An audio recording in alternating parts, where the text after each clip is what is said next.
we didn't know how good he was.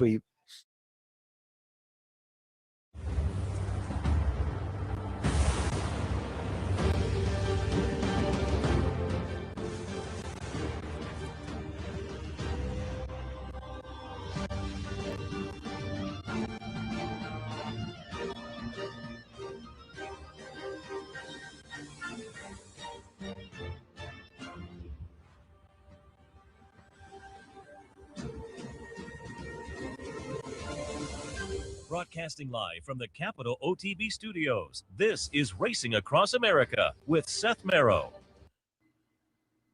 We'd like to thank Gulfstream Park for their sponsorship of this program and some of the other programming and events here at Capital OTB.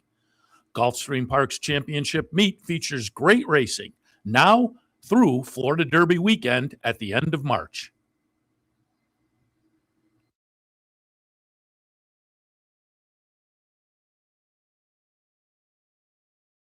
Good morning. Welcome to Racing Across America. Yes, I am Seth Merrow, and thanks for joining us on this Saturday morning, another Saturday with some nice stakes action around the country, which we'll talk about this morning. A little bit later on, we'll be joined by Bob Ehalt from Bloodhorse. He covers New York racing. They have a couple of nice stakes, kicking off the three-year-old scene with the Jerome, the Basanda as well. So we'll have Bob a little bit later on. But down in Arkansas, speaking of kicking off the three-year-old trail, the Smarty Jones today down at Oaklawn. That will also include a couple of undercard stakes as well. So who better to talk a little Oaklawn than our friend Nancy Holthus? You see her doing the pregame show with Matt. They do a great job there, and also paddock pre-race. Nancy, good morning.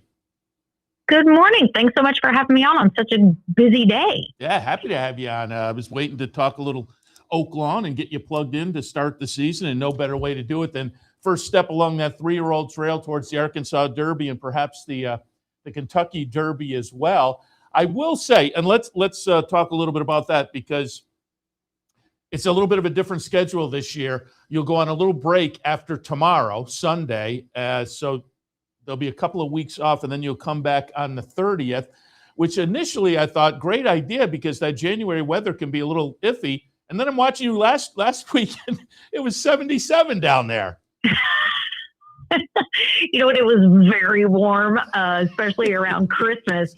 And, looking at the extended forecast, they've already predicted an unseasonably warm temperatures for January. So, when you're a meteorologist, you only have to be right half the time. So we'll see what happens, but certainly looking forward to wrapping up our holiday meet tomorrow and then taking that hiatus and returning, like you said, for Southwest weekend, and purse this year for the Southwest, $1 million. So, we're very, very proud to boast that we have the richest path to the Kentucky Derby. And productive as well.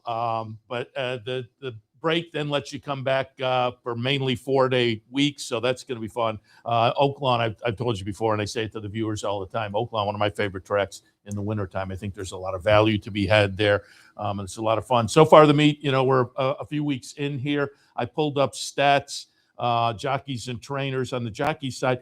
Interesting. Christian Torres is in the lead, which isn't surprising. Ramon Vasquez second. Luis Saez down there. Took him a little while, but he got going. He's sitting in third. Francisco Arrieta. But what's interesting is Christian Torres, nice rider on the Kentucky circuit, but I was looking up the stats, and the fall meet, he was 11th on the leaderboard at Churchill Downs. Ellis this summer, he was 6th. But at Oaklawn, he loves the natural state. Oaklawn last year, he was number 2 behind Arrieta. A couple of years ago, 2024, he was number 1. As I say, Christian Torres currently atop the jockey standings and seems to like the home cooking in the natural state. He absolutely does. He's got a power agent in Cody Autry, who's a former trainer, and he actually also represents Ramon Vasquez. So I think the real winner in this situation is probably Cody Autry. So some people that just falls in their laps like that. Yeah, he's the number 1 and 2 jockeys at this point. But again, I'm going to be interested to see what Saez does as the meet progresses.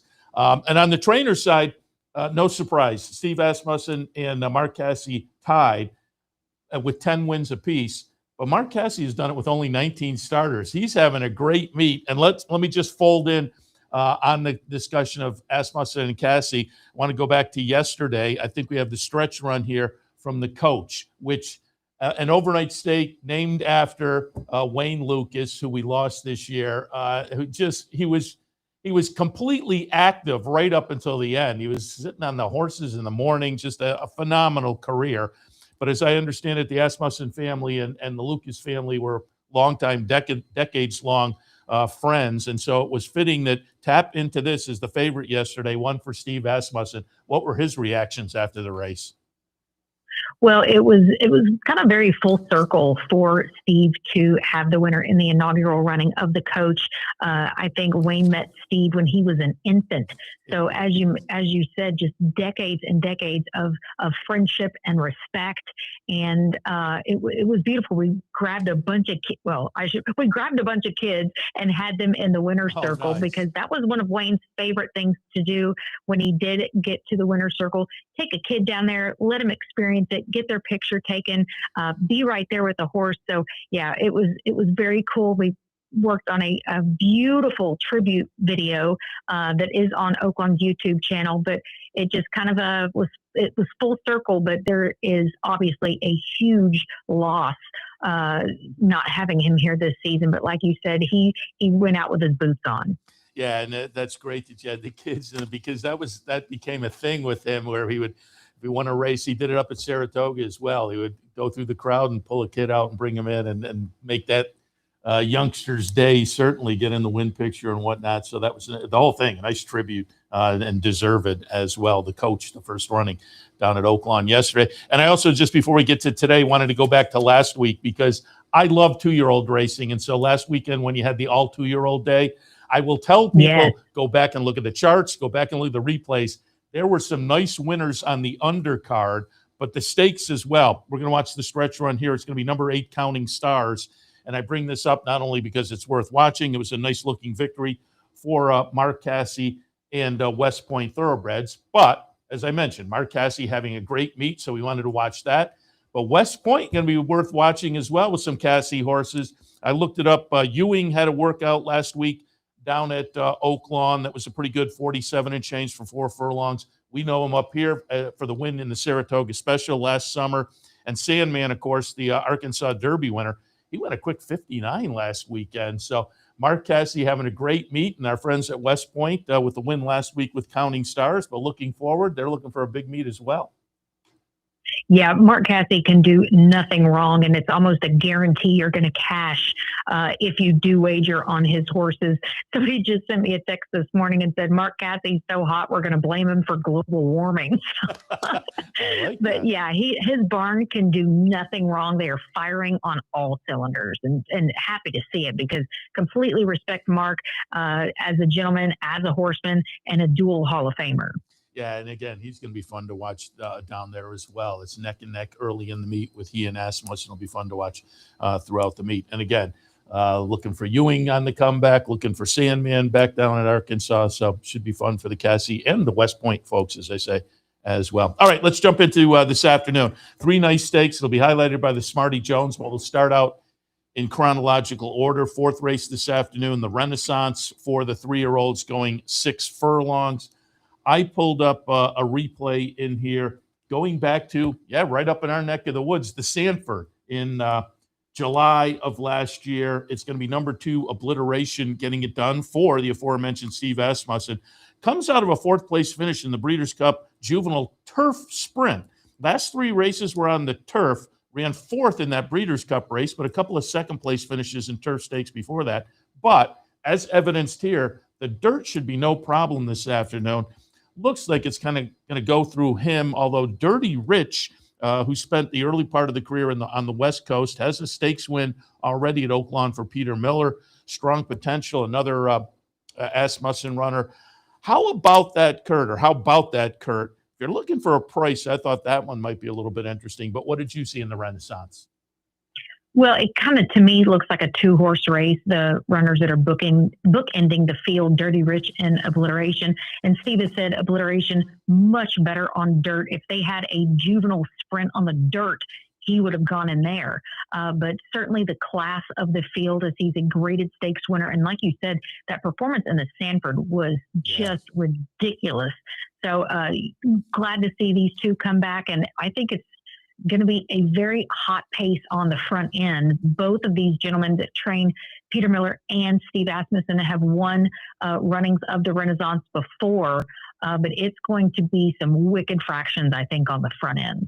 Kicking off the 3-year-old season down there on the sprint side of things, which is always kind of a fun subdivision. Usually the big 3-year-old days around the country with the major races have nice 3-year-old sprints as well. So we'll see obliteration. Certainly Steve Asmussen with sprinters over the past 5 or 6 years has been very proficient. So we'll keep our eyes on the Renaissance. A little bit later on, the Commodore. This one's kind of fun. It's restricted to horses that haven't won a stakes race other than state bred.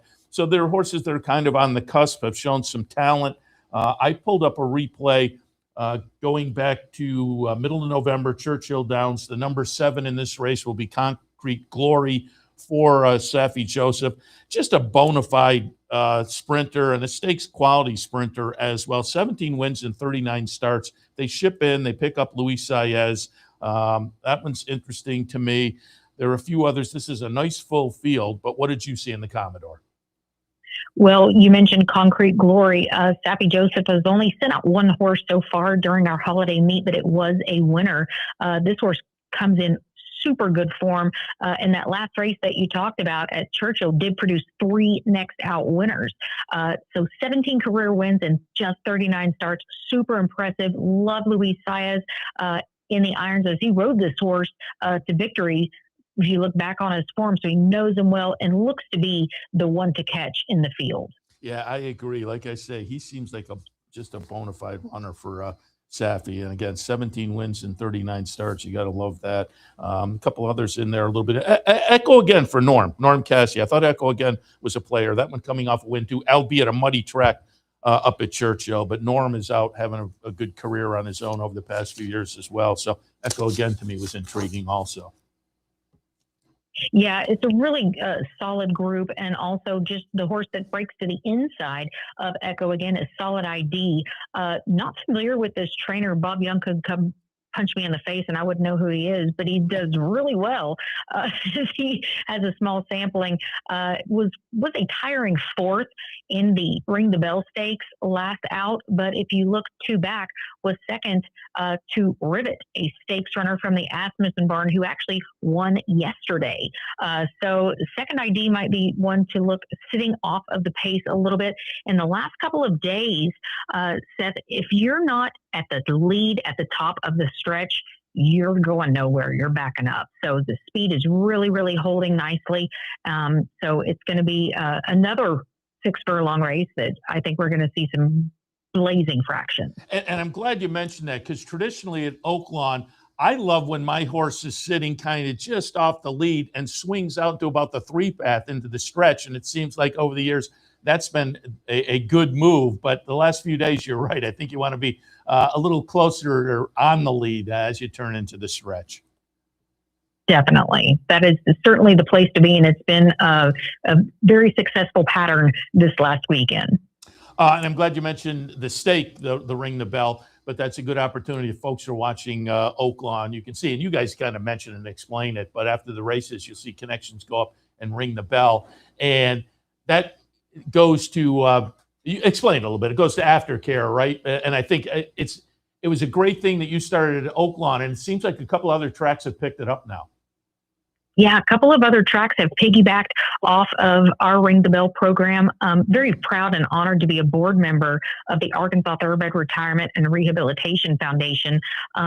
Every dollar from the Ring the Bell does go into our aftercare, as does all of the money that is used for our equicizer in the barn area. So we've got a lot of money coming in, and if a horse even just works out or has a race under their belt at Oaklawn and is retired, we take them, find amazing second careers for them, and they're forever home. So really a phenomenal program, and it's run just so well. So like I said, it's super important to promote aftercare, and I think this is a wonderful way to do it because people cannot wait to ring the bell. Yeah, as I say, you guys kind of started it, and some other tracks have picked it up. Immediately upon starting, I thought that's a great idea, and it's not surprising that others have jumped on board. All right, the feature today, $250,000 up for grabs, the Smarty Jones. And again, on the 3-year-old side of things, as January 1st was the birthday for the thoroughbreds, this will kick off the trail towards the Arkansas Derby and hopefully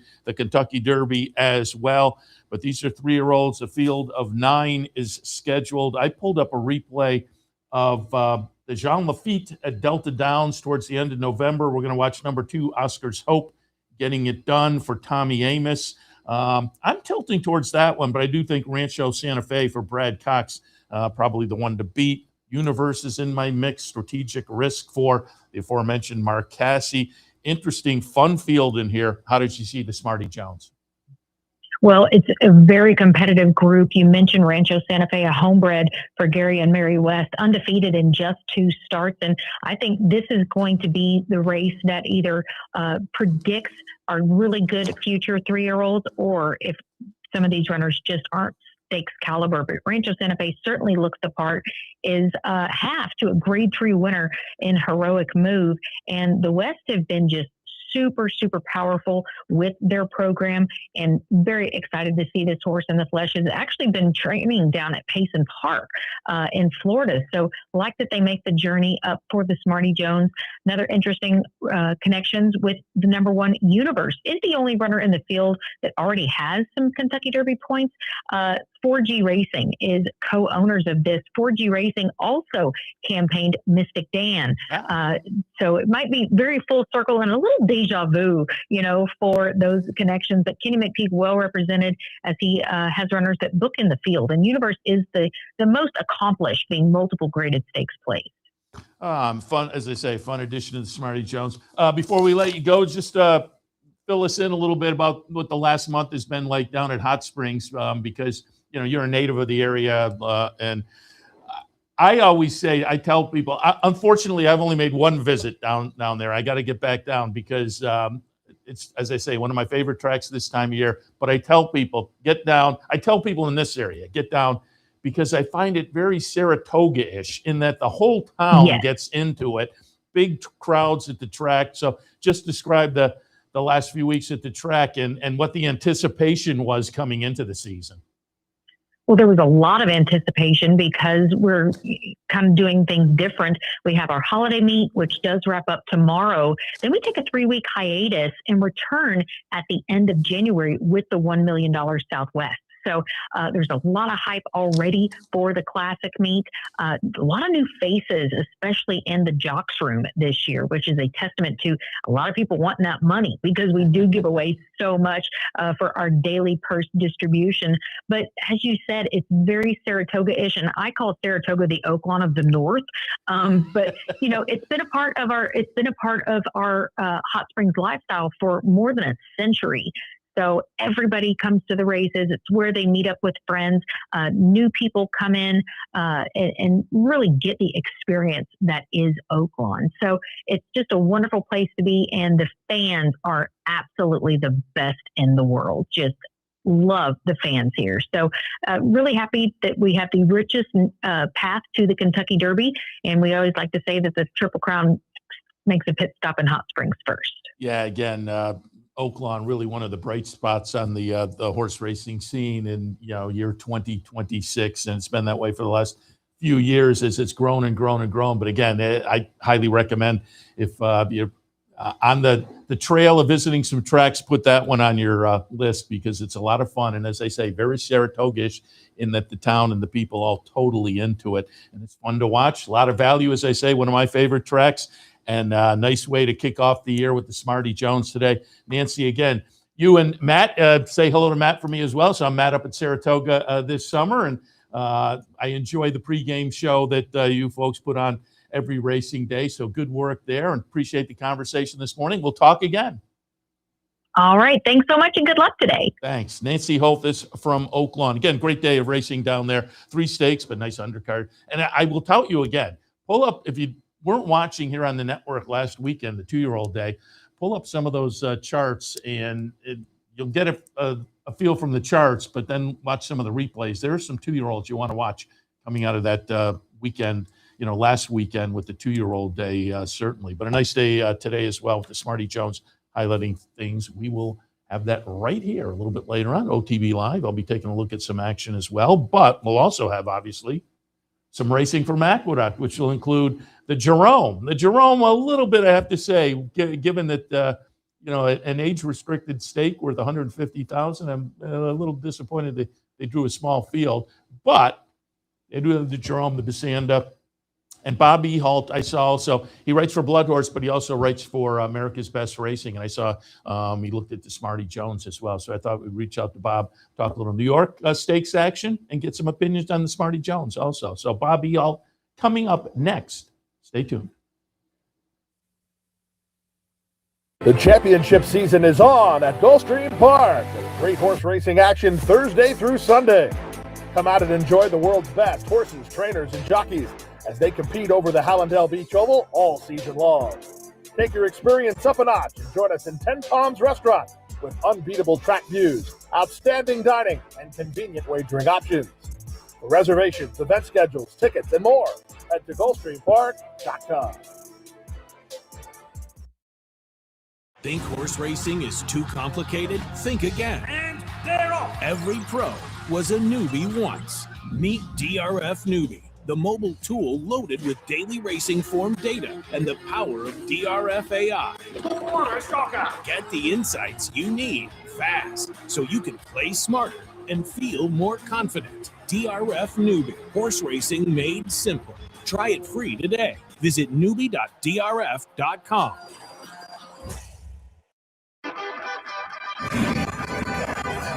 Want to get your career in horse racing off to a fast start? Well, the University of Arizona's Racetrack Industry Program is your winning ticket. The Racetrack Industry Program has served as a springboard to some of the industry's most successful individuals, with a proven track record of job placement right out of college. If you want to earn a degree in the exciting horse racing industry, the Racetrack Industry Program can put you in the winner's circle. Welcome back to Racing Across America. As promised before the break, joined now by our friend Bob Ehalt. You can read his work in the Bloodhorse. He also contributes to America's Best Racing. That website features some Bob work as well. And I picked from a little bit of both of those this morning. We'll look at a little New York. We'll look at a little Oaklawn as well. Bob, good morning. Good morning, Seth. How you doing? And Happy New Year to you and the audience. Happy New Year to you as well. And I mentioned, speaking of the new year, I mentioned your work in the Bloodhorse, and I will tout people to go. I was going through these last night. You have a nice series of articles interviewing main participants in the game that it's called Looking Ahead to 2026. But there's a series of articles looking ahead to 2026, what's next for the Triple Crown, the future of the Breeders' Cup, how to increase full crop size, views on fixed betting. And again, the series is at the Bloodhorse. I will tout people, but it had to be interesting to put that together. I kind of pick people's brains on, the foreseeable future, as it were.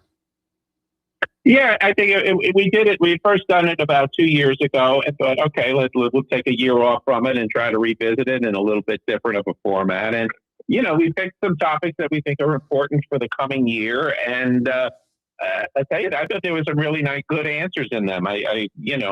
a different range of opinions on things like, things with the Breeders' Cup, with the Triple Crown, the breed, the full crop, just important issues. And I guess the next part is trying to get some of these ideas in front of the right people so maybe they could be enacted and turned. I mean, one of my big pet peeves in the industry is the way people are just not embracing fixed odds. I think it's a narrow-minded approach, and sports betting has handed horse racing just millions of new gamblers, and you have to bring them into the fold. And you're not going to bring them into the fold by playing Grandpa's pari-mutuel game. They don't understand it. They certainly don't like the idea that they make a bet at 3-1 and the horse goes off 6-5. That doesn't happen in sports betting. They know exactly. These kids know how to tease things, work odds to their favor. That type of betting is just not going to be attractive to them. I've seen it with kids, my own kids, and I do hope some of these things open up people's eyes. Yes, maybe there were certain issues, but boy, if you want to grow the sport, I'm sorry, you have to embrace that you have to embrace what the public is doing right now. Totally agree. And I'll ask you, because I haven't been down to Monmouth, but I know you have been to Monmouth. Have you played the fixed odds down there? And what's that situation like? Yeah, I mean, I regularly go down to the Haskell, and I'll make fixed odds bets on certain horses that I think, there could be good value on and stuff. One of the problems is, like say at Monmouth, you only get to bet the Monmouth card. Yeah. And if you, like a person like me who lives in Connecticut, I can't bet the Monmouth card through their apps and such. You have to live in New Jersey, bet in New Jersey. It's a very limited pool with they do have other tracks, but they're very small.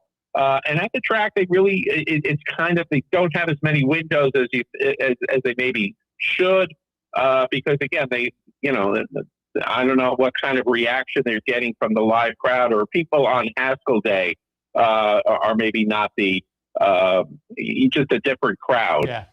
But I think I think people I've talked to have enjoyed it. I mean, just think. I've said this to NYRA officials, and I said, just think. Imagine being able on Saratoga with one of these 2-year-old maiden races, where there's 7 of the fastest horses in the world. Imagine being able to lock in prices at that day early. That if you really feel, I really like this horse. Well, you like it, and then all of a sudden it goes off at 4 to 5. Well, you could lock in at a better price. I mean, just imagine the amount of money you're going to get bet on those type of races. And that will, and again, maybe NYRA doesn't get as much or whatever. There's different ways of mingling the money and such. But still, I think you're going to get people interested in betting horse racing. And, a lot of people say, like, I'm a big believer in get the prop bets. Bring in, like, on a Belmont Stakes card or a Travers card, maybe, is Iraq going to win 3 races or more? Now people say, it's like 4 to 5. Who cares? Well, you know what? When you bet $50 to win on the Giants or the Jets, which you're going to lose on, but you're only getting back. You're getting 4 to 5 there, and people are betting tons of money at 4 to 5 through the sports book. So that's not knowing your audience. The sports bettors understand 4 to 5. That doesn't scare them off like a 70-year-old gambler who, I want 10 to 1, I want 12 to 1. Yeah, those kids look for the parlays too, but when they make a lot of straight bets, that's what they do. So again, I think it's the sport has to, realize something is not going to work for everybody, but in terms of the entire industry, there are certain things I think you have to do. Yeah, as I say, I totally agree that the whole fixed side of it. But as you mentioned, I was going to bring up the prop bets, which are so popular in the other sports betting venues. If the racing would embrace those ideas, I think that would, and it would be fun for everybody. But I think you're right. I think it would bring new people in as well. And so, that was part of the conversation with the articles. The article, How to Increase Foal Crop Size, I did not see it coming. Most of the answers were right kind of along the lines you would think. But Kenny McPeak says it's a media rights issue. So that I will tell people to go. It was interesting to read what he had to say. So I'll tout that. And you also had an article looking ahead to exciting freshman sires. And that's fun because to me, it'll be another maybe 2 or 3 months before we start to get a feel for the sires to keep our eyes on. But that to me is always fun to kind of pick up early on the next Vacoma, let's say. And so that article is worth taking a look at as well. Yeah, I think the freshman sires are interesting because look, Flightline probably has the cream of the crop of the mares, and there's no doubt about it. And if he is not successful, that's a surprise because he certainly has every reason to succeed. But that doesn't mean his 2-year-olds are going to come out early and fast and quick. I mean, they could take some time to develop. So, you wonder then, is a horse. I mean, one of the Ryan I know is big on Corniche, thinking his 2-year-olds might come out pretty fast and precocious. What about Jackie's Warrior? That if they're something like if they come out like their daddy, yeah, they're going to be quick horses. So yeah, it is going to be fun to see who turns out early. And then again, I would tend to think with a horse like the Flight Lines, maybe Life is Good. Those are going to be horses that maybe start watching when they turn 3. They might really become good, which is what you see with horses like Curlin and some other sires. Again, those articles, looking forward to 2026, you can find those in the Bloodhorse. Highly recommended. Let's take a look. Oh, before I take a look at this afternoon, again, we'll take a look at 2 New York states because you cover New York racing for the Bloodhorse in New York and more. But I'm curious, have you driven by at all Belmont and have any update on situation, what it looks like down there? Yeah, I mean, I haven't been out there in a couple of months, but I was out there when they put up the final girder. It is coming along. It is, as they say, it's on schedule to open at some point in the fall. You're seeing, the shell of the building is up. It's now going to be kind of the work of getting the inside of it done. It will be ready for racing, they say, in the fall of this year. But I think with the caveat, the building probably may not be complete, and it may be a limited opening at first. That's yet to be decided what a limited opening might be, or if they can things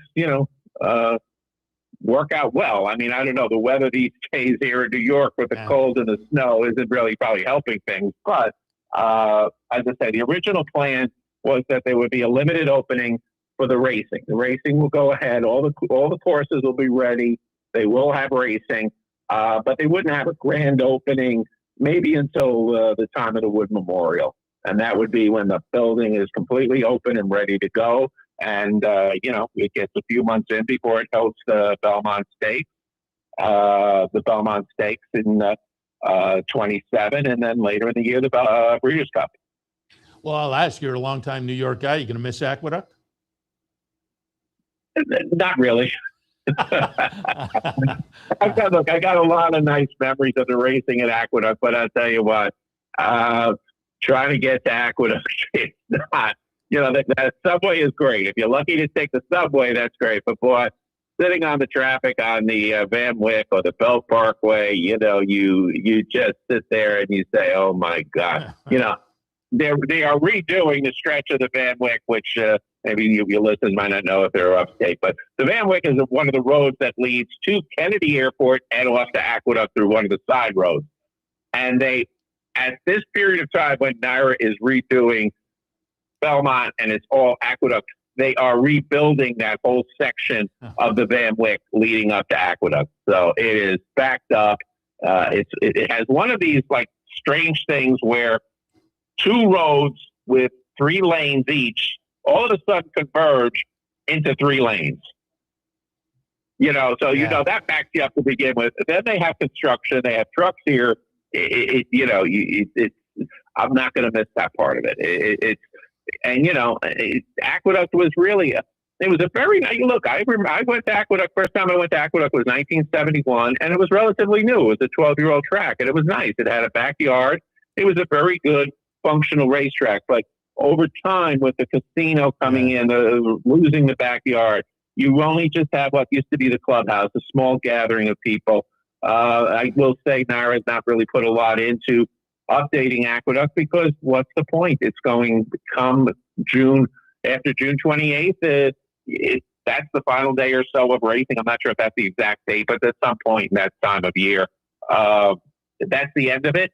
Once the doors open at Belmont Park, state could take control of it and then do what they want with the property. So I could kind of understand that, but like I say, I'll miss a lot of the races I've seen there. But as I say, especially you talk to the trainers too. Driving Belmont to Aqueduct is less than 10 miles away, but it could take you like an hour on the Belt Parkway. It's the traffic at Aqueduct is the great part. There never seems to be a time when it's not crowded.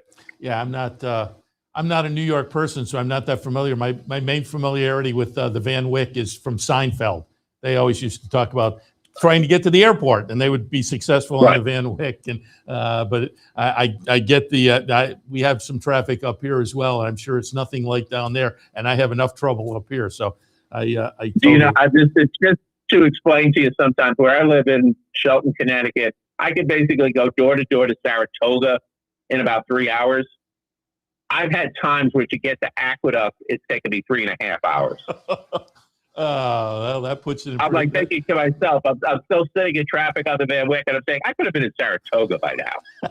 That does put it in perspective. But I could put it into perspective. Coming up later this year, a nice 21st century facility down at Belmont. And we do have, because of this whole situation, a little extended Saratoga this year. So I'm sure we'll see you up here a little bit more as well. But let's get into it for this afternoon down at Aqueduct, as we have the final runnings at Aqueduct of all the stakes you'll see over the next few months. That includes the Jerome. I said it at the top of the show. The Jerome kind of kicks off the 3-year-old trail in New York. Here it is, January 3rd, 3-year-olds going the 1-turn mile. Boy, $150,000 for an age-restricted stake, and they could only draw 5. And I will say, I'm skeptical of that, because the horse I like in here is Melada for Butch Reed, who has shipped into New York in the wintertime over the past few years and done pretty well. But this one just ran the other day. So I'm not sure we'll get that one. Right. Yeah, he's been scratched. Oh, for he's sure. Been scratched, I looked. It's going to be. Yeah. Okay. Yeah, it's been. I was just checking myself. He was scratched, so it's going to be a field of 4. Field of 4. So I pulled up a replay of the Nashua. The winner will be number 3, My World. Lightly raced runner for Brad Cox will take action. Balboa for Brittany Russell, coming out of a 3rd in the Remsen behind horse that I think is kind of talented, Paladin. So again, a little bit disappointing field, but the top 2 horses in here, I think, have a future. What are your thoughts in the Jerome? Basically, for me, it's a 4-horse field and a 2-horse race. Yeah. I just think some of the others. I mean, of course, Agenda had a nice debut. I think he might be a good one, but he's going against horses who have seasoned stakes experience. It's from the rail. He's breaking on the rail, going into that chute and stuff. So I'm not sure if he's ready for these other 2. I like Balboa.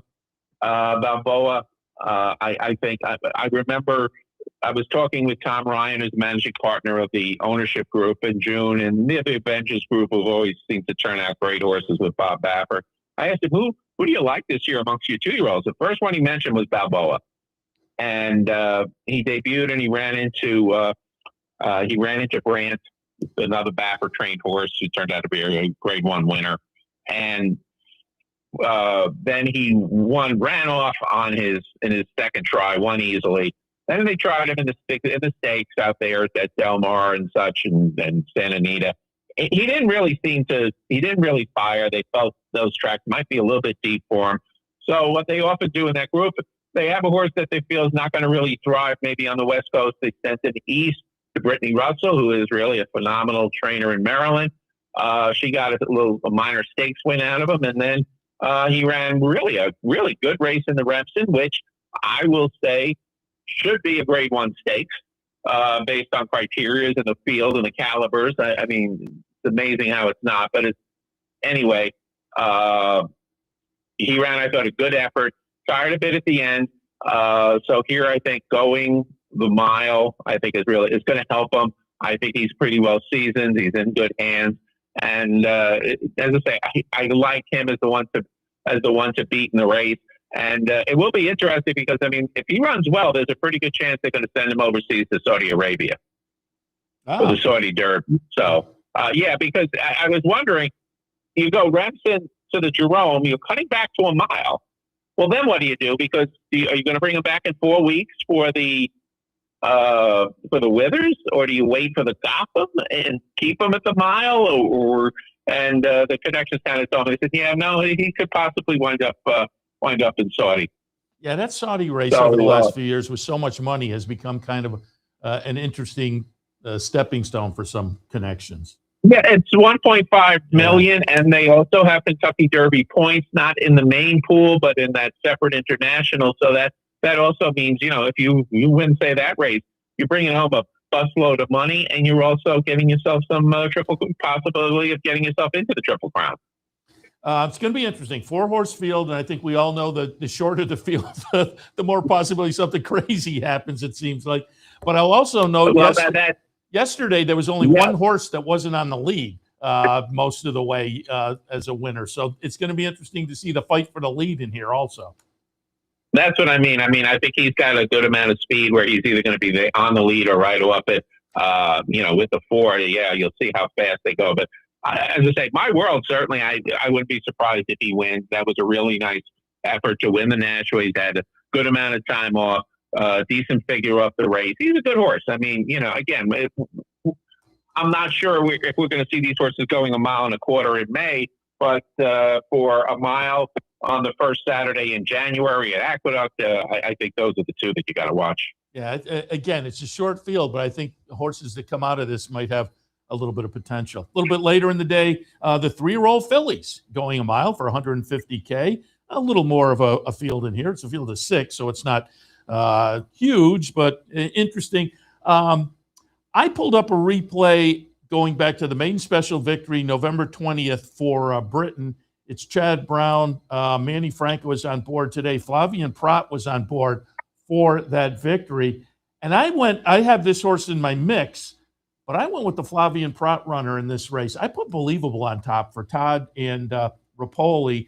I didn't pull up the replay of that one in the last effort because 5th in the Demoiselle, but I think cutting back to the mile, we might get a better performance from Believable. So I have that one over Britain. Schilling, interesting to me. Dazzling Dame. What did you see in the Bisanda? Well, one thing to point out, there was a scratch in that race too. Schilling is scratched. Okay. So that brings that down to a field of 5. And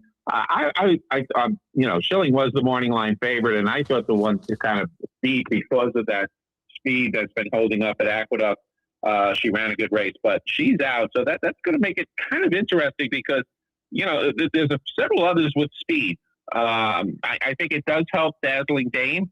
I think she had a pretty good figure last time out. She might be the one to go on to the lead to help her. Believable, I think she probably wants the shorter distance.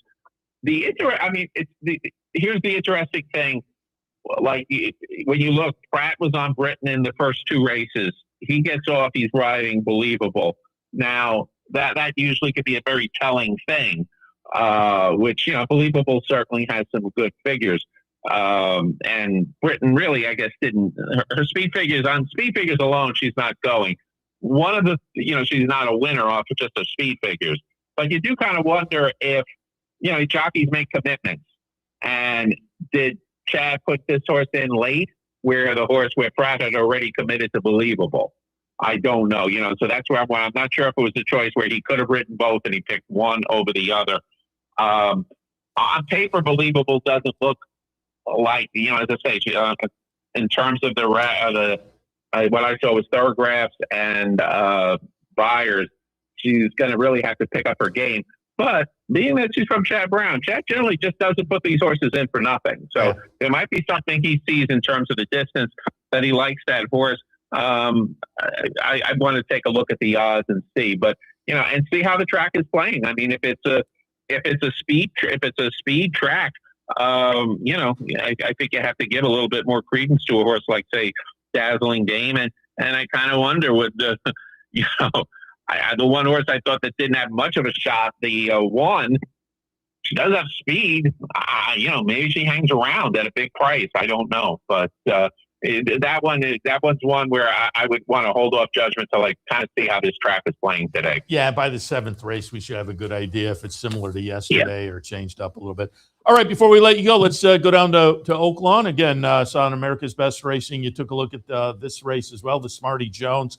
I had Nancy Holthus on a little bit earlier. We talked about this. I pulled up a replay of Oscar's Hope when I talked to Nancy. I have that one on top for Tommy Amos, but right underneath Rancho Santa Fe. Pull up a replay here. We're going to look the middle of October down at Keeneland. It'll be Rancho Santa Fe, the number 7, getting it done for Brad Cox. Win number 2 and start number 2 with these connections. Gary and Mary West, Brad Cox. Nancy thought with this team, Rancho Santa Fe was very tough. Universe is interesting, strategic risk. Mark Cassey, everything he runs down there, you have to pay attention to.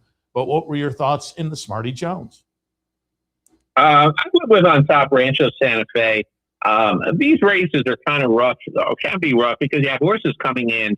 This is starting the trail. It's a pretty good purse, $250,000. So it's going to get, and you are going to 2 turns. You're going to get some horses coming in. You come in from all over, and I know Speed Figures is supposed to help you with that, but sometimes Speed Figures don't always translate over things. I went with Rancho Santa Fe because I thought that was, the horse is unbeaten, was a nice win at Keeneland over a horse who came back and won, and it was a long way back to the 3rd horse. And, you sometimes got to respect the connections. Brad Cox really does well on the Triple Crown Trail with the horses. He generally knows where to send his horses, which horse fits in which spot. So I gave him the nod. I will say one of the horses you mentioned, Oscar's Hope. I think he's got a big shot too. I mean, I think he's very attractive, especially if hard to read whether you're going to get 8-1 on that horse. But if you do, I think that's a great price on that horse. I think Tommy Amos is getting the best out of the horse. He's got some speed and could definitely maybe. I don't think he went 7.5 furlongs last time, so you're not really going that. You're going an extra furlong, so I don't think it's going to be a big ask on him to get the distance. Let's say with Carlos Santana Jr., not doing well down there, but I saw him riding pretty well at Aqueduct and stuff. And the horse is going to take a lot of money. His Universe. You got to wonder, you look at the horse, he's second in the Kentucky Jockey Club. He's second in the Street Sense. They're both graded stakes. He's third in the Champagne, the grade 1. On class alone, he's an easy winner. But, sometimes when a young horse like that shows that he's not getting to the winner's circle, I'm not sure. That just might be the nature of the horse, that he's going to be a competitive grade 1. A competitive graded stakes horse. Every now and then he'll pop up with a win, but more times than not, he'll be bringing you the secondary check. So he's like great to box in your trifecta, but I'm not sure if you want to put a win bet on him. I thought the same thing. And we see 3-year-olds like this every year who are very competitive. And if they pick the right spot, can get it done. But in the top level of competition, there is a kind of an after you kind of a scenario. And I thought the same thing on Universe. Mentioned Flavien Prat in our conversation, and as a New York guy, are you as interested as I'm going to be very intrigued to see how he's clearly going to dominate, I would think, New York this winter. But also, how about the end of the season where the Money One title, Flavien Prat and Irad Ortiz, came down to essentially the last day of the year. They both, for the first time a jockey ever, went over 40 million. They both went over 40 million in earnings, and they were separated at the end. It was Irad, but they were separated. They each had 40 million plus, separated by less than $1,700. Yeah, that was a pretty amazing little feat. I mean, and it just show you what these purses are like. I mean, it's amazing. But they both had great years. It was tough choosing between them in the Eclipse. I gave the nod to Pratt because of the better grade 1s and such. As I say, Irad, I give a lot of credit. He's always out there riding, always trying.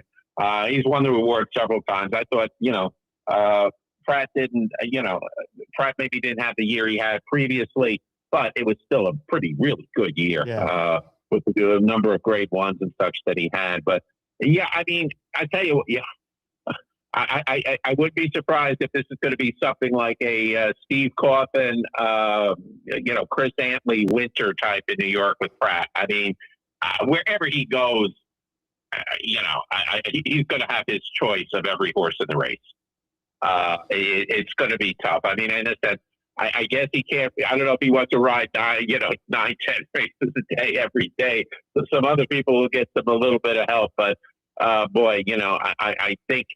It's going to be one of those factors where, especially when you have these short fields, when you have a guy who's going to be a dominant jockey like Pratt, it's going to make the betting a little tough. I will say that. That's the thing. That people are just going to flock to him. And as I say, it's going to, when he made the announcement he was sticking in New York, I was very surprised, but it's going to be fun to watch it. And certainly there'll be weekends where he's going to be out of town. There's no question about it. But right. Yeah. I mean, that's when the other guys are going to have to thrive when he goes out. But, hey, if he's there on like a Friday, I mean, if he's on 5 horses, I'm sure I'd say at least 4 are going to be favored, maybe all 5. Yeah. I mean, every now and then he has to take a mount. And hey, all right, you gave me this horse. I'll do you a favor. I'll ride that one. And things like that. But he's by far, he just has the reputation. I mean, I'm not saying, he's that much better than a jockey than say a Manny Franco or someone like that. I mean, he is to a degree, but it's just that people want him. That the trainers, if they have a good horse. If they're looking for a rider, that's the first guy that they're going to talk to. And I'm with you. I was really weighing and looking at the graded win, but I put Flavien on prod just barely over Irod.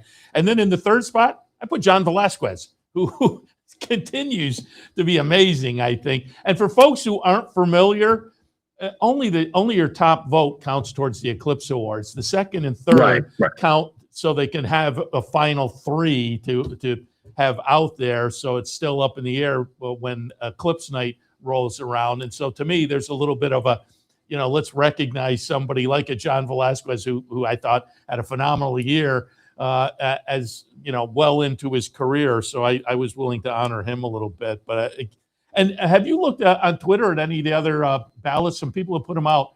And I'm with them. A lot of people said, there was only a few slam dunks, and I agree. But beyond that, you got to the categories that weren't necessarily slam dunks. Everybody pretty much has the same 2 or 3 horses in the mix. It's just, who did you put on top? Yeah. There were categories where you really had to parse out a little bit who to put on top. But it didn't go much deeper than, again, 2 or 3 in virtually all of the categories. I think the toughest one I think is going to be trainer. Yeah, that one to me. I went with this year. I usually can hit in the 90% of the Eclipse. Usually they're pretty simple. Most of these categories. This year I made a couple of choices that are probably people are going to say what, but I voted for Bob Baffert for the leading trainer. I thought he really did. When you look at the numbers that he did, and I know what people say about California, but you know what, other people could go out there and run horses too. I just felt, he had the best year for me. And I'll be frank, Bill Mott's going to be in there, but it did not ring right with me that Sovereignty didn't run in the Preakness. Especially when he's healthy. If the horse had a fever, the horse had a little off in his leg, 100% don't run the horse. But to say we want to win the Travers and we don't want to go for the Triple Crown, that just doesn't. That's not a great attitude for the sport, because the one thing that mainstream America follows is the Triple Crown. Yeah, and you got to preserve that. And I'm sorry. I think you could still have a good horse at 4 and run in the Preakness. I'm sorry, and I think you could run in the Preakness and win the Travers too. I mean, I don't see it. And I thought when you take that into consideration, like when he won the Belmont, he had unusual that the Derby winner has a timing edge over the Preakness winner. I thought you'd take that in. I mean, I actually voted Forever Young as the horse of the year, which I know people say, "Oh, how could you do that?" Well, we broke up the Classic as the best horse race in 25 years. You won that, and you won it as one of the favorites. He was the best horse. He's the best horse I've seen. We only saw him once, but the other horses didn't fit to me as horses of the year. And as I say, I can't say your horse of the year when you skip the Preakness for no good reason. Yeah, I went with Sovereignty just because it's kind of a personal rule. I got to have more than one race in this country. It's a North American, and I have no argument with somebody who went with Forever Young because he was phenomenal, certainly. But I tilted towards Sovereignty there. And again, in one of the categories that was a little more open, there was, to me, like the 2-year-old category, Ted Nafi was a slam dunk, and there were definitely a couple of those. But it's going to be interesting. They're going to announce the finalists tomorrow, I believe. Finalists get announced tomorrow. Tomorrow. It'll be announced tomorrow, and then the week, Pegasus week in January at Gulfstream, they'll announce the winners. And as I say, I think some of them, like you say, some of them I think are pretty obvious. It'll be interesting who gets the older dirt horse. Quite sure how to help you with that. And there's the Echo stop, please. My Echo decided for some reason to try to. My Echo is going to try to answer the horse of the East question. Yeah, nothing to that. That would have been good. See, I would have liked to see. Maybe we should do that. Yeah. Siri, who's going to win the fourth? But yeah, I'm going to say, so give me some real help. But I think older horse too is going to be interesting. I just didn't see the U.S. horses as having great resumes. I don't think Sierra Leone was a champion. I don't think Fierceness was. And my frame, I understand the 2 grade ones, but they weren't really the big grade ones. And he was 5th in the Classic. To me, that's not horse of the year or a champion. Yeah, no, I get it. So that's why I went Forever Young as the older horse, dirt horse too. I mean, I thought that was, as I say, and I agree with you. I didn't like the idea of the one, but if there's ever someone who comes over and runs the one race, boy, he did. He came over and he faced the best field, and he was the best horse. Yeah, no, I get it. And he wasn't a fluke. He wasn't our Cons who won at 200 to 1. We knew he was a really, really good horse, and he came over and showed it. So, as I say, it was sort of maybe by default to a certain degree, but and I say I don't expect him to win. I'm pretty sure Sovereignty will win, but I just felt it was what I had to my way of just expressing things. Yeah, I do think Sovereignty is probably that's one of the ones that I think most people. And looking at some of the ballots that have been posted, he is definitely getting a. I don't think I've seen anybody but Sovereignty. Yeah, so from the few that I've seen, I haven't seen a lot. I know some other people are voting for Forever Young, so it won't be just me. But I think Sovereignty is probably going to get it. And hey, looking forward to see we get him back. I mean, that'll be interesting to see. Yeah, he's back. That's the nice thing. That's what I mean. You're going to go to Dubai. And the journalism is that people they're considering it. If Forever Young goes, that's the thing. That'll be a heck of a horse race, and we'll find out. Maybe it's like what I thought about Horse of the Year. Does Forever Young prove it out there too? Yeah. Or do the American horses come through? So there's some pretty good. There should be some pretty good racing. Unfortunately, some of it might be overseas, but it looks like we have potential for some interesting races this year. As the calendar has turned, we look to another year and keep our fingers crossed that interest holds up. The year started last year with 3-year-olds becoming older horses with a promising older division. I think we have kind of a promising older division again this year, and part of that is Sovereignty coming back. So have that to look forward to. And again, we talked about a couple of the 3-year-old races that first steps on the season. The 3-year-old season is always a lot of fun leading towards the Triple Crown. So it's going to be fun, no question about it. Bob, appreciate the conversation as always. Again, tell people to look up your crystal ball as far as 2026 with some of the topics at the Bloodhorse, and we'll talk again. All right, Seth, look forward to you. Have a happy day at the races. Same to you. Bob Ehalt, again, you can catch his work, Bloodhorse, America's Best Racing and more. And thanks also to Nancy Holthus from Oaklawn. Again, nice Smarty Jones kickoff to the 3-year-old scene in Arkansas. The Jerome kicking things off in New York. Should be a fun afternoon. We'll be back in an hour and a half or so to kick things off. A little less than that, actually, because I think New York Post is 12:20 today. And in fact, I'm going to wrap it up because I'm looking at my monitor and looks like Talking Horses is about to come up. So we will wrap it up for this Saturday morning. Don't forget today here at the Clubhouse Racebook Match Bet promotion. You can come down and have a little extra fun there, but there's also $1,000 up for grab, King of the Hill. That's why you want to come down. King of the Hill is a fun contest. You pick the winners of a series of races. First couple of races, your horse just has to finish in the top 4. Then in the top 3, then in the top 2. The final race of the contest, you have to have the winner. But it is a very doable contest, and there's $1,000 up for grabs today. So by all means, stop by here, Clubhouse Racebook this afternoon, 711 Central Avenue in Albany. We'd love to see you, and we'd love to root you home for the King of the Hill contest. All right, I'm going to wrap it up for Racing Across America for this morning. We'll head into the afternoon. Again, a little less than an hour and a half for OTB Live. Back tomorrow morning, Racing Across America, to recap some stakes action and more. There's been some interesting news, obviously, with the year-end. We'll hit on some year-end stats and whatnot tomorrow also. And also tomorrow, our man Anthony Probst will have league lockdown. He's taking a couple of weeks off, but he'll jump in tomorrow, recapping some of tonight's action and previewing some of the Sunday NFL action as the season is winding down. And and as Bob Ehalt kind of noted, if you're a New York fan, maybe not so much fun. But I will say that last Sunday, the two evening games were phenomenal games. Regardless of whether you were rooting or not, they were two really good games. They would have been better if the teams that made the comeback won. I had no rooting interest particular, so I was just rooting for the comeback, and neither of them did, but it came down to the last play.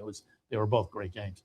All right, I'm going to wrap it up now. And again, they're kicking off Talking Horses, so we'll send it down in that direction. Back in a bit with Racing Across America, or back in a bit with OTB Live. We wind up Racing Across America, so we'll see you in a few. We'd like to thank Gulfstream Park for their sponsorship of this program and some of the other programming and events here at Capital OTB. Gulfstream Park's championship meet features great racing now through Florida Derby weekend at the end of March. You're watching OTB TV, a service of Capital Off-Track Betting.